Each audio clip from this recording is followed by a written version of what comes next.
Hey guys, welcome to another Python tips and tricks video. In this video we're going to learn how to do recursion in Python. We have a simple example here.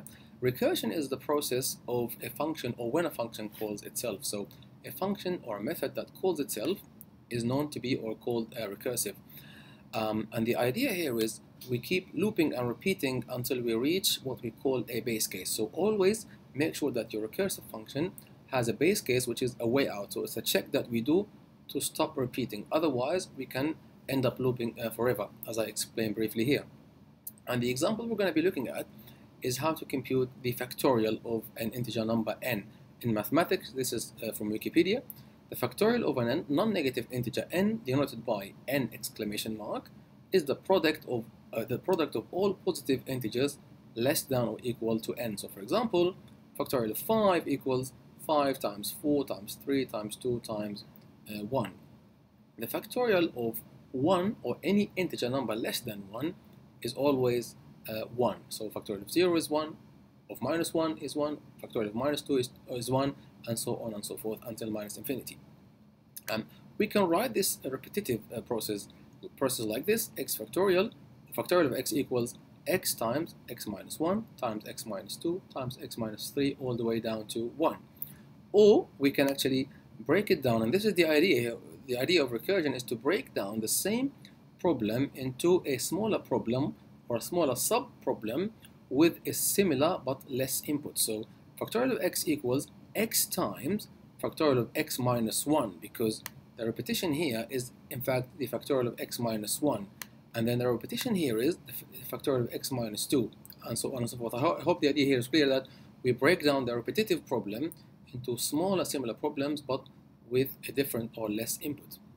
So let's have a look at an iterative implementation of the factorial function. I have here factorial iterative of x, input x. I assume the result equals 1 because we said that's always the case, that factorial of 1 or any integer less than 1 is 1. And then I say here, while x is larger than 2, so 2 and above. In fact, this should be larger than or equal to 2.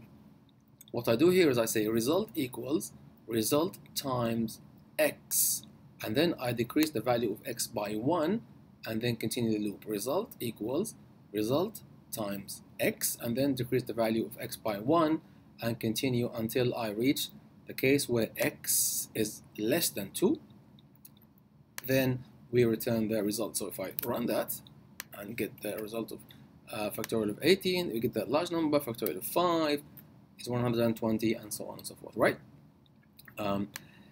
In my recursive implementation, as you can see, what I do here is I say to myself, if x is less than 2, then that's my base case. So I'd like to stop when x is less than 2. If x is 1, 0, minus 1, minus 2, all the way down to minus infinity, then we will always return 1. That's the base case. And we explain that the factorial of any number of that value is always 1 if it's less than 2, as you can see. Otherwise, I say result equals x times, and now I call the same function but with a value of or input of x minus 1. So we decrease the input and then call the same function again. So this function will call itself again with a value of x less than 1. Does the check, we're not there yet, call itself again, keep calling itself until it reaches the base case. That's when we exit, and then the multiplication will happen and we'll get back the result. Notice this result will not be reached until the value of input x is basically less than 2, right? So let me run that, and then if I execute that and I do it with 5, I get 120. And I have a couple of printouts here to illustrate how it works. So if I run that again, then we can see that in the beginning we call it with 5, factorial recursive of 5. So this condition is not met yet. I print out this equals 5 times factorial of 4. And then factorial of 4 is called again, and I see a factorial recursive of 4 equals 4 times factorial recursive of 3. The same thing happens for 3 times factorial of 2, same thing happens for 2, until I reach x equals or x is less than 1, less than 2 now, I'm sorry, which is 1, this is where we basically exit the repetition, and then now the multiplication gets done and we get back the result, which is 120. Nice and easy. Thanks for watching, and I'll see you in another video.